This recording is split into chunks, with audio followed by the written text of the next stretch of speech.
Hey, this is Reg from Athletic One, and welcome to our three-part video series on becoming a better skater. Now, if you're looking to become more explosive, have better change of direction, be more stable on the ice, this three-part video series will provide some insight on how we help our athletes and our hockey players become a better skater in all different directions. Now, what we're going to do is we're going to break down becoming a better skater into three different categories. The first is going to be stability. Stability is very important because when an athlete is stable on the ice with their hips, their knees, and their ankles, then stability will always be the foundational piece for developing explosive power. So without stability, it's very hard for an athlete to be powerful on the ice, no matter which direction they're skating. So stability is one of the critical pieces that we want to develop as a hockey player. The second we're going to take a look at is strength. Because strength as well is another building block for explosive power. One definitely needs to be in place before the other is maximized. And the third is mobility. Mobility is really important because with tightness in certain areas and certain joints, a stride can be affected in terms of not being as effective and as efficient. And just like running or any other multi-directional sport, when flexibility impedes technique, then it's really hard to be explosive in what we're doing. So essentially we're going to take a look at three things. We have stability, we have strength, and then we have mobility. So if you're looking to become a better skater, regardless of your age, this three-part video series will shed some insight on how to do so. A lot of times what happens is all the on-ice coaching kind of hits a ceiling in terms of how much development an athlete can have with their skating. So it's really important to take the really high quality coaching and pair it together with the right strength and conditioning. And what we're going to do essentially in this video series are a number of drills and exercises that you could do at home if needed, or at a gym, or basically at the rink. There's very little equipment needed. It's very cost effective. You don't need a whole lot of space, and they're very safe drills and exercises to do. So regardless of your age, there's a lot of benefit that can be done in a real simple format. And with that consistency, 2 to 3 times a week, the drills and the exercises in this three-part video series will definitely help you become a better skater sooner than later. So what we're going to do in our first installment is we're going to take a look at stability, and our second installment will be strength, and then from there we'll work on mobility, and everything will get pieced together to help you become a faster, more explosive, and more stable skater on the ice. Alright, so for our first drill we're going to look at a lateral band walk, and all we're going to need is a mini band. Now with the mini band, you can buy these at a local fitness store or online, and all we're going to need is the right band tension. So the lighter color bands have less tension, really suitable for a younger athlete. As you get up in color from say yellow, green, it goes to red, there's blue, there's black. The darker colors have more tension, and you really need to be a stronger athlete to use those effectively. So just try to avoid the mistake that often happens with picking a band that has too much tension. So from here, what we're going to do, setup wise, I'm going to have my band around my knees to start off with. So what we're going to focus on here with our stability is the side glutes. So these side glutes are very important because the strength and activation of these muscles in my hip control what happens with my leg. So if my side glute muscles are weak or maybe inactive, I'm going to get a whole lot of knee buckle when I'm skating in any direction. And we want to avoid that. So this is one of our drills that we use to help activate and strengthen the side of our hips. So what I'm going to do, the mini band is below my knees to start off with. I'm going to have my feet hip width apart, and I'm going to make sure my feet are parallel. I really want to make sure that I don't open up, but I'm going to have parallel feet. I'm going to get into an athletic stance and sit back a little bit. And then from here, I'm just going to small step side to side. And when I step side to side, you notice that my feet are still the same distance apart, and I still have tension in the band. So this is really important. So instead of me stepping and then bringing my feet close and losing that tension in the band, which makes my hip muscles relax, I want to make sure that when I step and I come back and I still have tension in the band. So I step and I still have tension in the band. So while I'm doing that, my feet are parallel and I'm really trying to avoid my knees from buckling. So I want to avoid this position, but I'm going to actively push my knees out to the side, which is going to fire my side glutes and which is going to make these guys stronger. So what we do is essentially small step side to side, keep my shoulders level so I'm not lifting up side to side, and I'm going to concentrate on using the side glutes. So progression wise with this, we always recommend start with a band, the mini band below your knees. Once that gets easy and you can do the drill really well, then we move it down right below our ankles, which makes the exercise harder. And then from there, our third progression is we put it across our feet. Now if I have it, on my laces, that's going to be easier. If I move it closer to my toes, that's going to be harder. And I perform the drill in the exact same way. Side step, stay level, keep the knees pushed out. That's our first exercise, and that's our lateral band walk. Our second one's going to be similar. We're going to do what we call a monster walk. So monster walk is going to be using the mini band, and we're going to use it in the same three progressions that I just showed in the lateral band walk. Our level 1, level 2, and level 3. So I'm going to get into a level 3. And now instead of going side to side, I'm going to focus on going forward and backwards. So same principles, get my knees apart. I avoid that knee buckle.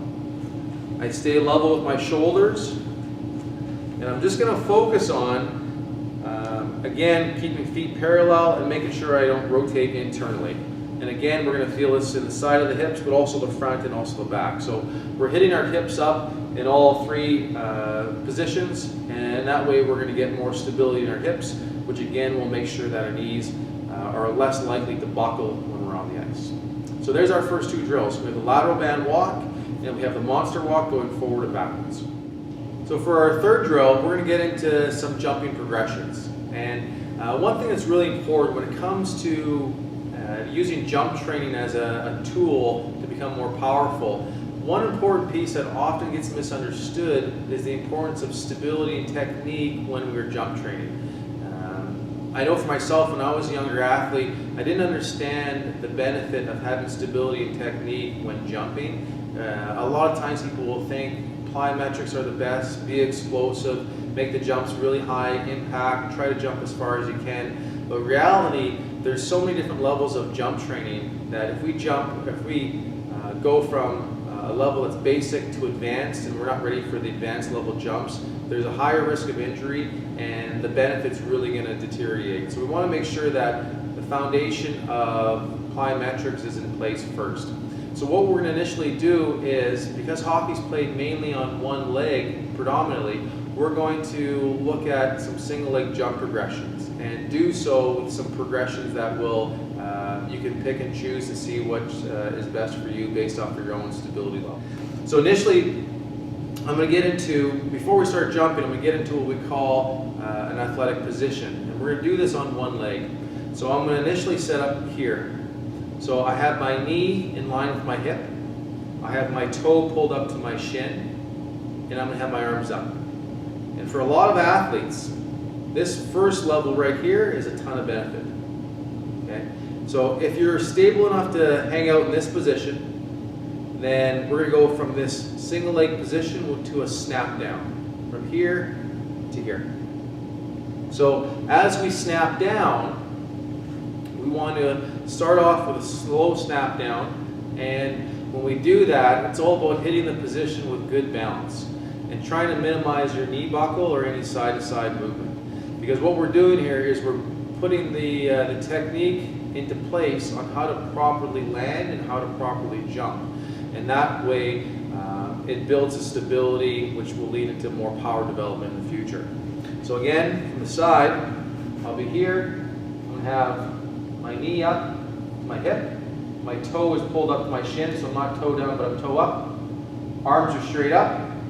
So if you can hang out at this level with good balance, then from here, I get into this athletic position where I got butt back, hands are to my back pocket, chest is up, I got a little bit of a knee bend, and that's my single leg athletic stance. So that single leg athletic stance is important because we're going to jump and land in that position as well. So what we're going to do is our third component to this, from here to here, is we're going to build a jump into it. So a single leg vertical jump to a two-leg landing. So again, knee to hip, toe to shin, arm straight up, find that balance. I'm going to snap down either slow or I'm going to snap down quickly, depends on my stability level. Find that balance. I'm going to knee drive up and throw my hands up. And then land with 2 feet. And again, I'm in an athletic stance. Butt back, chest up, hands to my side. So this ability to take off on one foot will really help improve your stability. It's low impact, it's working on the balance of being on one leg, and it's using a really beginner progression of landing with 2 legs. So if you can master this, there's some harder progressions where we can snap down with one leg, jump, and then land with that same leg, find your balance, and go from there. So what I would do as a drill for a young athlete is work on those progressions. Step 1, ask yourself some questions. Can you hold this position here really well for 10 seconds? Okay, if you can, great. Can you snap down slowly and hold that position for 10 seconds? Okay, then can you snap down quickly and hold that position? And if you can, then once you are in that single leg athletic stance to here, it's up and good landing. So that's our next drill, single leg jump progression with that single leg athletic stance. So for our fourth drill, we're going to take a look at the depth drop. Now the depth drop is a really nice movement that can practice that stability without a lot of impact, and it has a lot of progressions from there. So what we're going to do with the depth drop, all we need is a softer surface to land on. Obviously if you don't have turf, you can use grass, you can use a rubber flooring, some type of padding, but just something aside from concrete so you know you're absorbing your landing, things are soft. The second thing you'll need is some type of box. So it could be a wood box, it could be something stable like a bench, maybe a bleacher. Whatever it is, you want to make sure that it's stable and it's not too high. For example, this is an 18-inch box, but realistically for a lot of our younger athletes, we'd start them actually even lower. So the height really shouldn't be that high. So what we're going to do basically is we're going to build off that single leg athletic position, and we're going to use a two-legged version of this and go through some progressions. So what I'm going to do is I'm going to be standing on top of the box. Again, feet are hip width. I'm going to have my arms straight up. And what I'm going to do is I'm going to step off. I'm not going to jump off. I'm going to step off like I'm stepping down. And I'm going to stick my landing. So low impact, but the force of me lowering myself from the box is going to be challenging to stick that landing and get stable. So I'm going to try to get tight, stiff, get into that athletic position as quick as I can. And I'm going to try to minimize any wasted movement or any knee buckle when I do land. So that athletic position will be very similar to that single leg athletic position where we're here. I'm going to have 2 feet on the ground, about hip width apart, hands are back, and I'd be ready to jump again if needed. So again, I would step up, arms up, I'm going to step down, land as quick as I can, and then hold it. So progression wise, if you find that you can hold or you can stick your landing very quickly, great. And what we're going to do is we're going to build another jump into that right away. So it's important too that when we skate, it's multi-directional. When we jump, it should be multi-directional as well. A lot of times when athletes, young or old, when they train off ice, it's just jumping in one direction. It's all vertical. And as a young athlete, that's certainly going to benefit you becoming more athletic. But what we want to do is jump in all directions. So it's linear jumps, lateral jumps, even rotational jumps are important. So what we're going to do here as an example is we're going to do a depth drop, still stay with 2 legs. So land with 2 legs, and we're going to build that into a lateral jump, again with 2 legs. And here's how it looks. So I'm up, step down, stick it, and then over. So my landing, you'll notice, was the same here as it was when I was over after my lateral jump. And you'll notice as well is that my jump wasn't very high and it wasn't very far.